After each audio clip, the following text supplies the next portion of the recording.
प्यारे विद्यार्थियों, आप सभी को मेरा नमस्कार। मैं डॉक्टर नेमीचंद कुमावत, सहायक आचार्य हिंदी विषय, राजकीय महाविद्यालय की आपके BA प्रथम वर्ष विषय हिंदी साहित्य के प्रथम प्रश्न पत्र की आज की इस ऑनलाइन कक्षा में मैं आप सभी का हार्दिक अभिनंदन और स्वागत करता हूं।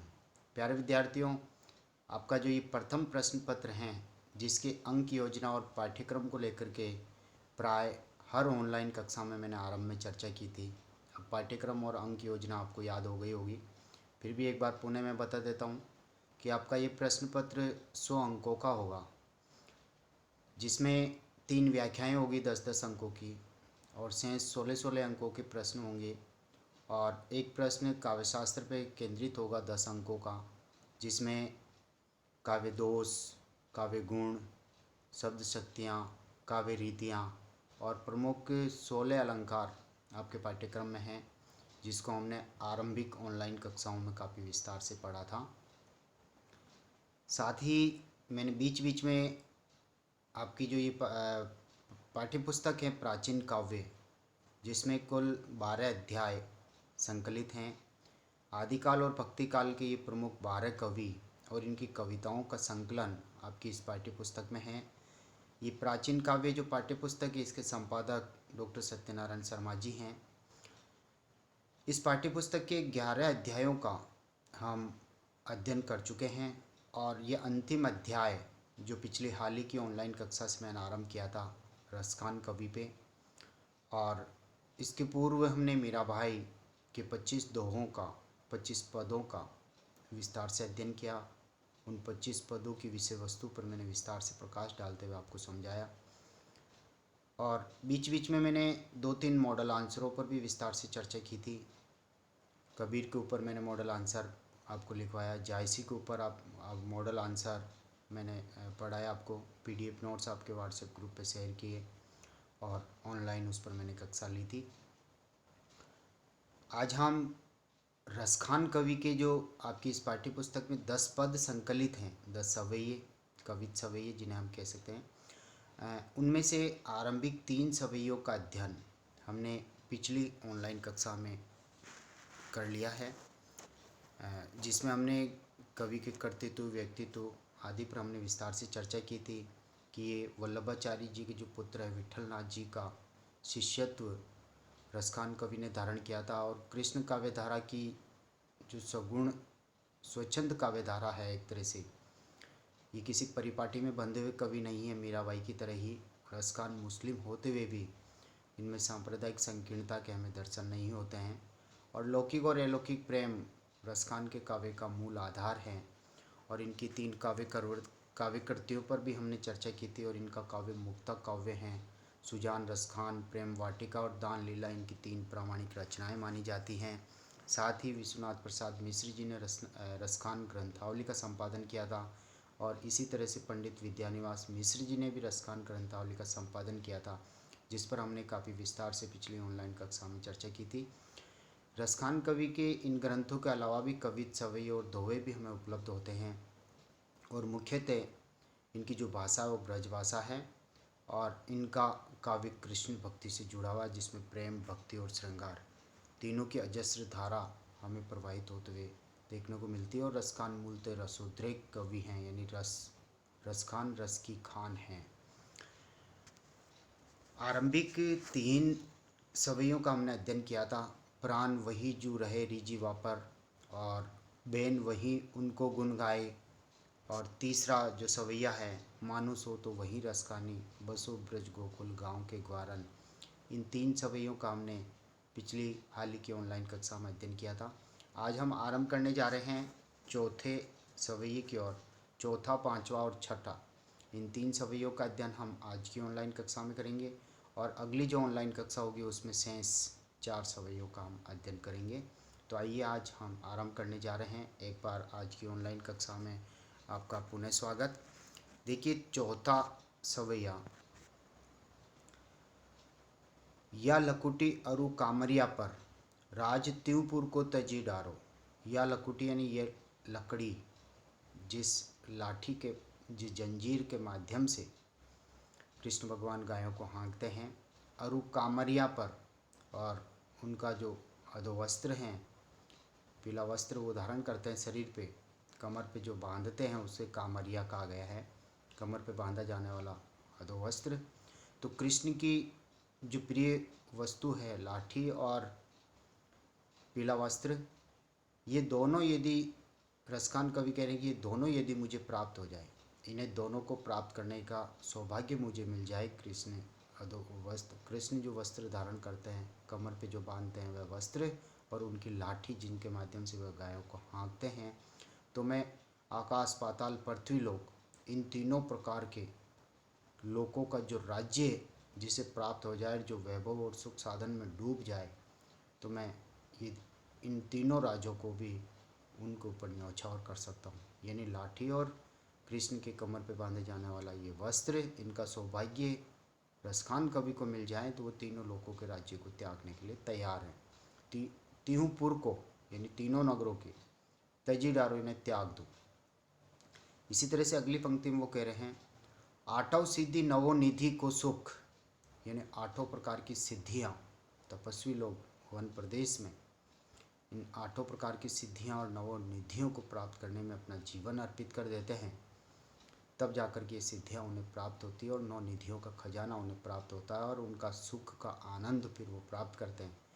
लेकिन यहाँ रसखान कवि कह रहे हैं कि यदि मुझे बाबा नंद की गाय चराई बिसारो, यानी बाबा नंद की गायों को चराने का सौभाग्य मिल जाए, जिन गायों को कृष्ण भगवान ने अपने स्वयं हाथों से हाँक करके चराया था, तो ये सुख यदि नंद की गायों को चराने का सुख यदि मुझे मेरे सौभाग्य में मुझे हो या मुझे मिल जाए, वह आनंद मुझे मिल जाए, तो आठों प्रकार की सिद्धियाँ और नौ प्रकार की निधियों के सुख को भी मैं त्यागने के लिए तैयार हूँ।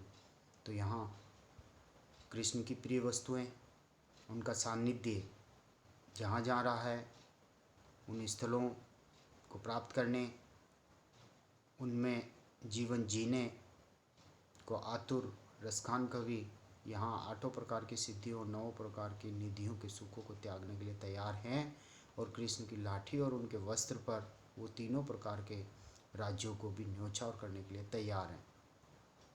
अगली तीसरी पंक्ति है, रसखानी कबो इन आखिन सो, ब्रज के बन बाग तड़ाग निहारों। रसखान कवि के कह रहे हैं कि वह सौभाग्य का दिन कब आएगा, मेरी इन आँखों को धारण करने का वह सफल अवसर कब आएगा, जब इन नेत्रों के माध्यम से मैं ब्रजमंडल के उन बाग बगीचों, उन तालाबों, यमुना नदी के कदम के पेड़ और किनारों को मैं निहारूं, जहाँ पर कृष्ण भगवान ने रास लीलाएँ रचाई थी।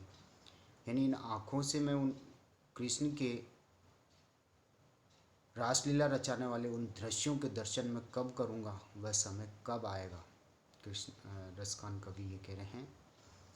अंतिम पंक्ति में देखिए, चौथी पंक्ति, कोटिक्रो कलधोंत के धाम, करील के कुंजन ऊपर वारों। कोटिक्रों यानी करोड़ों, कलधोंत यानी सोने और चांदी से चमकने वाले महल, अटालिकाएँ, धाम यानी मंदिर, घर, भवन, करील के कुंजन ऊपर वारों, यानी करील यानी कांटेदार जो झाड़ियाँ हैं, जहाँ कृष्ण भगवान ने रास लीलाएँ रचाई थी, उन्होंने रमण किया था, यदि वह सुख मुझे प्राप्त हो जाए तो मैं करोड़ों सोनों चांदी के महलों के सुख को भी त्यागने के लिए तैयार हूँ। बहुत ज़बरदस्त बात यहाँ पर रसखान कवि कह गए हैं। तो कहने का तात्पर्य वो हर तरह से कृष्ण की भक्ति प्राप्त करना चाहते हैं, उनकी प्रिय वस्तुओं को प्राप्त करना चाहते हैं, या उन्होंने जिन गायों को चराया उन गायों में वो चढ़ना चाहते हैं पशु बन के, या गाय चराने का सुख उनको मिल जाए तो वो आठों सिद्धि और नवो निधियों के सुख को भी त्यागने के लिए तैयार हैं। और वो ये प्रार्थना करते हैं कि हे प्रभु, वह अवसर कब आएगा जब मेरे नेत्रों को उन बाग बगीचों को देखने का अवसर मिले जहाँ कृष्ण ने रास लीलाएँ रचाई थी। और कोटिक्रो कलधोत धाम, करील के उंजन परवारों, यानी कहने का तात्पर्य सोने चांदी के करोड़ों महल भी मैं, यदि मुझे इनका जो सुख है उनको भी मैं त्यागने के लिए तैयार हूँ, यदि मुझे कृष्ण भगवान ने जिन कुंज कुटीर में रम करके रासलीला रचाई थी वहाँ मुझे रमने का, घूमने का, भ्रमण करने का सौभाग्य मिले, तो मैं इन सोने चांदी के महलों के सुखों को भी त्यागने के लिए तैयार हूँ। अगले 5वें पद में हम आगे बढ़ रहे हैं। 5वां पद है, शेष गणेश महेश दिनेश सुरेशों जाहि निरंतर गावे, यानी वह परमपिता परमेश्वर कृष्ण, इनका गुणगान, इनकी महिमा, इनकी उदारता, भक्त वत्सलता के गुणों का गुणगान करते करते, देखिए शेषनाग जी गुणगान कर रहे हैं लेकिन अंत नहीं पाया। गणेश जी, महेश शिव जी, दिनेश सूर्य, सुरेशो यानी इंद्र भगवान, जाहि निरंतर गावे यानी जिस कृष्ण भगवान के गुणों को निरंतर गा रहे हैं, उनकी उदारता, उनकी महिमा का गुणगान कर रहे हैं। और ये सब लोग जाहि यानी जिन्हें, अनादि अजन्मा, अनंत जिसका कोई अंत नहीं, जो मृत्यु से परे हैं, अखंड जिसके खंड नहीं हो सकते, अछेद जिसे छेदा नहीं जा सके, अभेद जिसे भेद करके नष्ट नहीं कर सके, सुवेद बतावे और अच्छे अच्छे वेदों में जिन्हें अजन्मा, मृत्यु रहित, अखंड, अछेद, अभेद आदि बताया गया है, और उनके गुणों का गुणगान शेषनाग जी, गणेश जी, महेश जी, सूर्य, इंद्र भगवान, सभी देवी देवतागण उनकी महिमा का गुणगान कर रहे हैं, लेकिन कोई भी पार नहीं हो पाया, उनकी महिमा का कोई अंत नहीं है। नारद से सूक व्यास रहें पच्ची हारे, यानी महर्षि नारद, और महर्षि नारद से लेकर के जितने भी ऋषि मुनि हुए हैं, सुखदेव, व्यास जी, महर्षि व्यास आदि, ये पच करके हार गए, उनकी महिमा का गुणगान करते करते हार गए। हारे तो पुनि पार न पावे, और कोई भी श्री कृष्ण की पूरी महिमा, यानी कृष्ण भगवान जो परमात्मा स्वरूप है, उनकी महिमा का कोई अंत नहीं है, और ये लोग पच करके हार गए हैं। महर्षि गण भी महिमा को पार नहीं हो पाए हैं, यानी पूरी तरह से उनका गुणगान, उनकी उदारता, उनकी भक्त वत्सलता का वर्णन नहीं कर सके, ये भी हार मान चुके हैं। अंतिम पंक्ति में बहुत ज़बरदस्त बात कह रहे हैं रसखान कवि, कह रहे हैं ताही वह कृष्ण जिसके लिए इतने देवी देवता उनका गुणगान कर रहे हैं, उनका दर्शन पाने के लिए ललचा रहे हैं, लेकिन ताही अहिर की छोरियाँ छछिया भरी छाछ पे नाच नचावे।